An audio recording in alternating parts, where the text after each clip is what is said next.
didn't even get to browse. Hello and welcome. My name is Miss Multiconsole and welcome back to Final Fantasy XIV. This is episode 29 and today we are going to be tackling our very first dungeon on the channel. So I'm really looking forward to it. I have done this dungeon before, but it was a very long time ago. So first of all, I'll start off by reading you the lore that appears on the duty finder. So the dungeon we are doing is called Sastasha and the description says, after a period of relative silence following the calamity, the serpent reavers have once again taken to terrorizing the inland hamlets of Noscea, killing the men, kidnapping the women and children, plundering the storehouses and burning what little they leave behind. For years it was not known how the pirates were able to raid areas so far from the coast, until a local shepherd sighted a band of painted ruffians entering the Sastasha sea grot,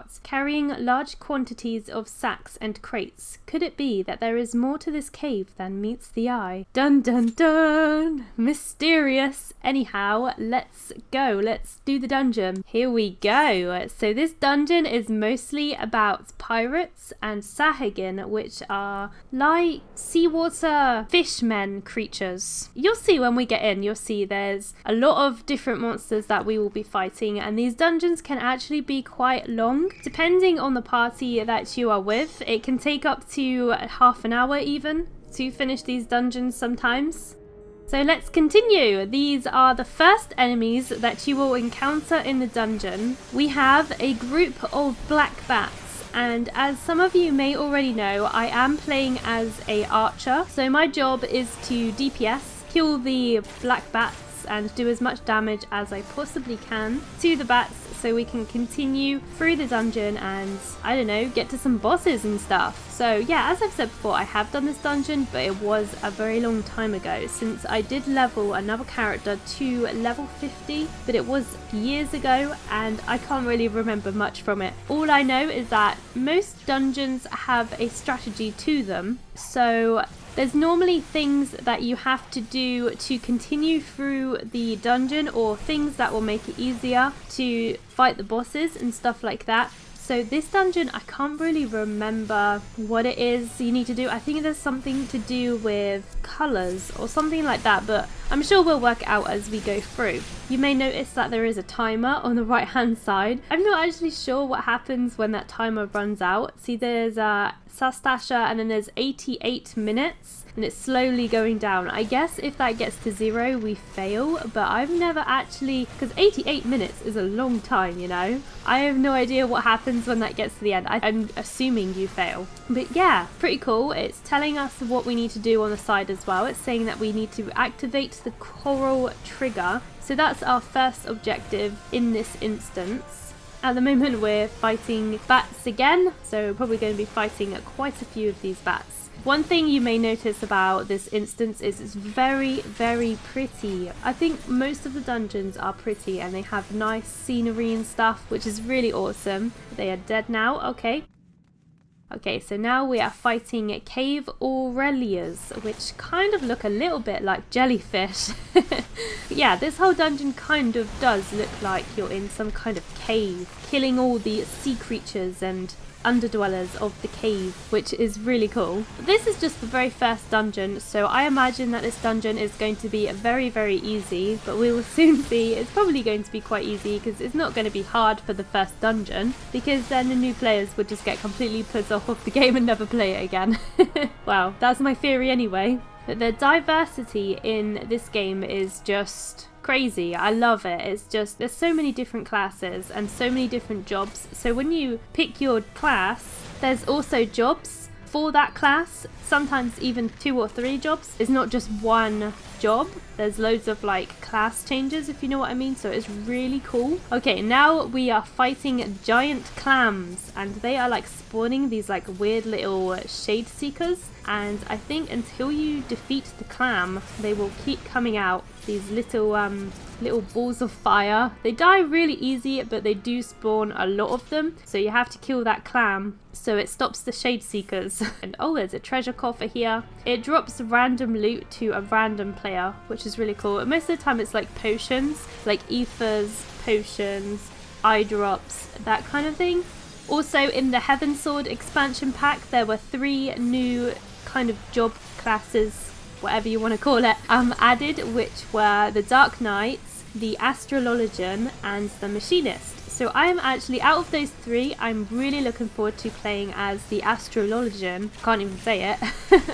But yeah, I am really looking forward to that class. It basically is a healer, but I think it'll be really fun. It's kind of like, the class uses like cards to fight with, like kind of like fortune telling. Really unique kind of class. And obviously the Dark Knight is a tank and the Machinist is a DPS. So out of those 3, I'm definitely looking forward to trying the Astrologian. In order to unlock them, I first need to get at least 1 job to level 50 to unlock it. So I won't be playing it for quite some time, which is a shame, but we will get there slowly, we will get there. There's quite a lot involved in these dungeons. This area here is particularly really pretty. There is like mushrooms on the floor. At least I think that's what they are. They're like little mushroom things and you just walk over them. Well, that's what I perceive them as anyway. Little mushrooms, just the top of the mushrooms. But they might not be. That's just what I think they are. And we're just fighting these clams again. Kill the clams so the shade seekers stop coming out. Ah, there's so many of them. Die. I really like using the archer actually. I don't normally pick that kind of class, but I just felt like having a disciple of war for a change, because my very first class was a disciple of magic, so that's why I wanted a disciple of war, and I didn't quite feel confident enough to pick a tank, so that's why I went for this, because Final Fantasy is the kind of game where you need to look at a guide before you actually attempt the dungeon. Especially if you're a tank. So that's what I tend to do every time I decide to tackle a dungeon. Always look at a guide, even if you've done the dungeon before, just for a reminder, a refresher is always good to do. So normally that's what I would do, but I'm quite confident that I'm not going to need one for this dungeon in particular, because it's the very first dungeon. I'm sure we'll be fine. I'm sure we won't die, but any dungeons in future I will most likely look at guides, just so I don't fail our team members and let them down. What's that? A Sastasha Oribon. It looks like a angler. You know those little anglers with a little light that comes up above their heads? That's what it looks like. Right, so I think we must be coming up to our very first boss soon. It's coming up.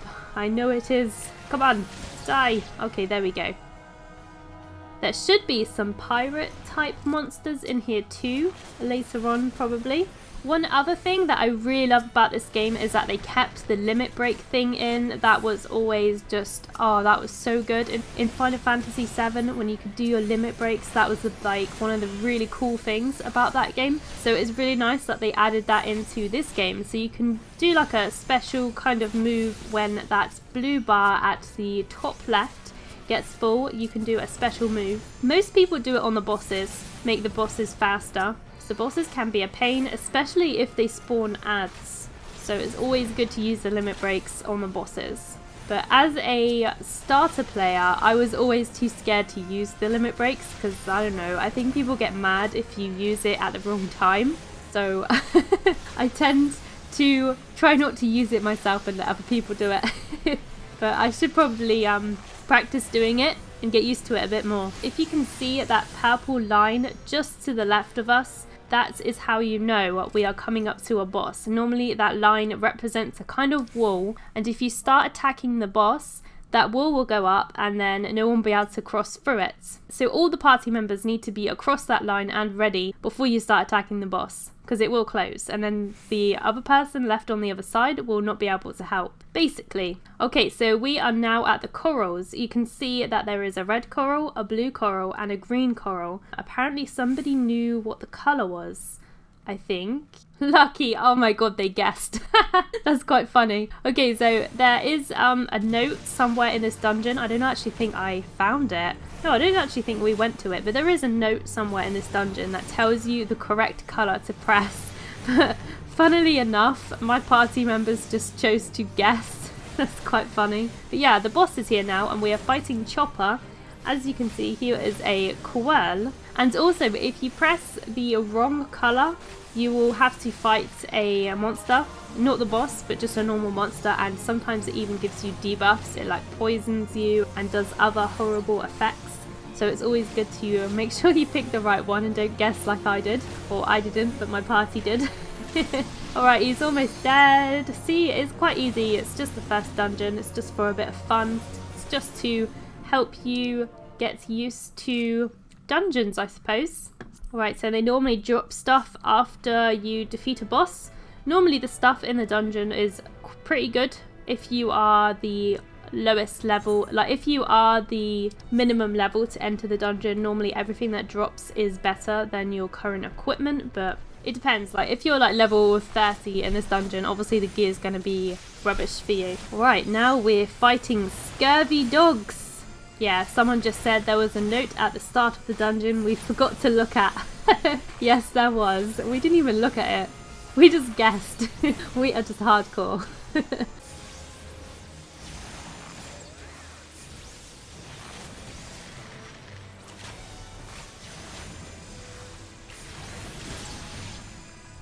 Okay, this is another line, so as you may guess, this is going to be the second boss. The Pirate's Captain. So we have got Shadowtail Reavers, and there is a captain there somewhere, I think, but we got 2 ads to kill, so I think we're going for the ads first. Doesn't really matter what order we go for with this one, because we are just on the first dungeon, so it's absolutely fine. We can just go for whatever we want. It does look like they're going for the ads though.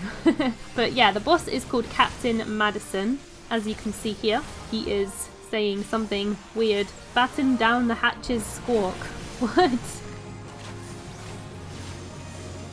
Come closer, I'll slit your throat and toss your corpse to the mad serpent. He is a charming dude. Alright, so we killed the ads first, and now we just got the boss left to kill. So yeah, it's been going pretty well. I'm actually a couple of levels over this dungeon. I think this dungeon was level 15 and I'm 18, so somehow I'm actually quite a bit higher than this dungeon, but never mind. So yeah, Captain Madison, once you get his health down to a certain amount, he will just run away like a wimp. He will just run away, but we'll just carry on through this cave. We are now in Dead Man's Drink. Dun dun dun. Alright, here we go. So here, basically, we're just going to be fighting some more monsters. We're fighting scurvy dogs and reavers, pirates. I'm not casting my lot for items. Oops. Okay, I will remember. So yeah, let's just speed this up a little bit because that's all we are doing. We're just fighting some monsters, trash monsters. And it looks like they want to attack every single monster in the dungeon for XP. So we could be here for a while. Alright, we're just finishing up these monsters. We have cleared out this whole area. We have been in here for quite some time. Now we're just about to go through this little gate. This is the captain's quarters, and there is a kind of mini boss. It's not really a boss, it's just kind of like, but he's just like a normal monster really. So we need to kill the Shadowtail Reaver, and he should drop the Wave Rider gate key. As you can see on the right hand side, that's what it says. So he should drop a key so we can continue. We're almost at the end of the dungeon now.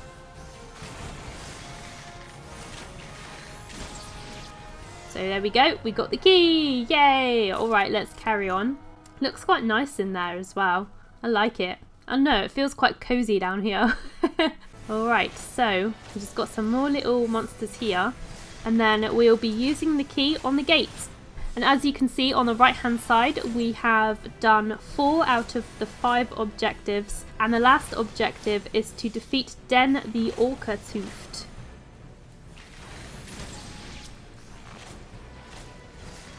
We're almost there. We just got to defeat Den. He is probably the last boss. Alright, let's go through this tunnel and we should really be really close to the end. Oh, there's Captain Madison again with his little ads. I wonder if we're going to be able to kill him this time. So there is actually a boss in between the gate key and Den the Orca-toothed apparently, which I forgot about. It's been a long time since I've done this instance, so I can't remember everything. My memory's not that good.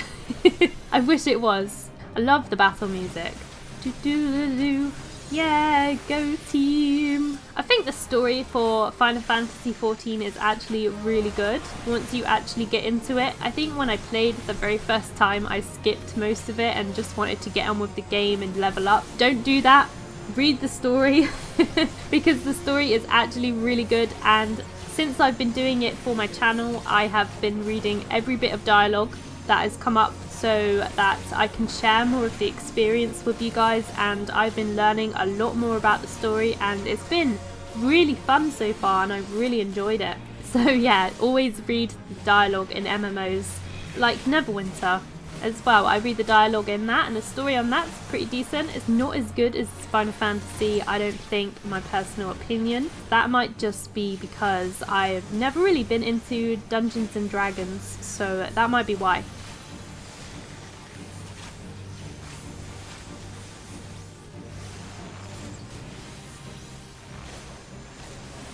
Alright, we're almost done. Captain Madison is nearly dead. Oh my god, he's run off again. My god.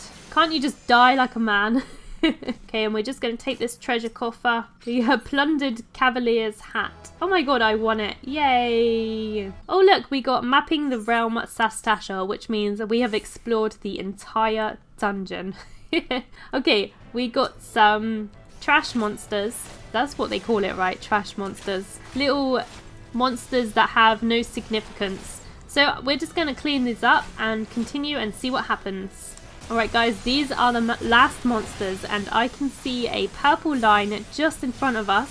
So I'm guessing this is going to be the end boss. Can't really remember this boss too well. Let's go forward and maybe it will jog my memory. So this is probably going to be the very final boss of this dungeon. Psst, you sully our spawning grounds, Shorewalker. Oh my god, it's a Sahagin. It's the fishmen I was talking about.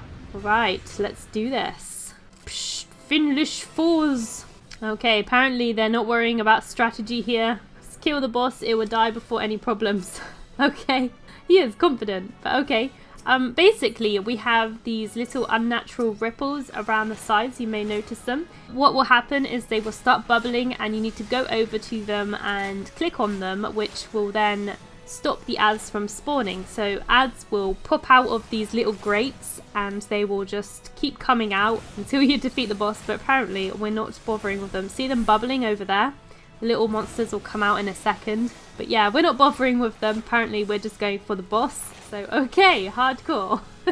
Let's just do that. I have faith. I trust my party members, I think. But he's already halfway, so we're doing pretty well. And I don't see a single ad yet, but I'm sure they will start coming out soon. Bubbles begin forming on the water's surface. Oh no, they're coming out. Limit break if you want. So they're going to use limit break. Oh my god, we actually have quite high DPS actually. I don't even have limit break slotted on my hotbar, which is bad. I need to slot it, so I can't actually use it. Oh, there's ads. Yep, the ads are starting to come now, but he is almost dead. Once he's dead, yep, we're done. Awesome. That was our very first dungeon. It was really fun. I really enjoyed it actually. It was really awesome. And there we go. We're done.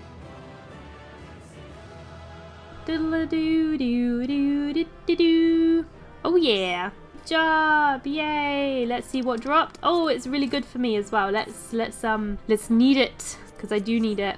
It looks good. Yay, we got it. Thank you all. I'm going to say thank you all. Everybody's really polite in these dungeons, which is really nice to see. It's really nice to see an MMO where everybody is polite to each other. I'm sure there is the bad apple here and there, but most people seem to be really friendly and nice, which is awesome. Let's put our new gear on anyway. Here we go. Yay. We are looking very archery. And that is the end of this video. I hope you guys enjoyed. I'm really looking forward to doing another dungeon with you guys as well. Thank you for watching. Please comment, rate and subscribe. And I hope I'll see you next time. Didn't even get to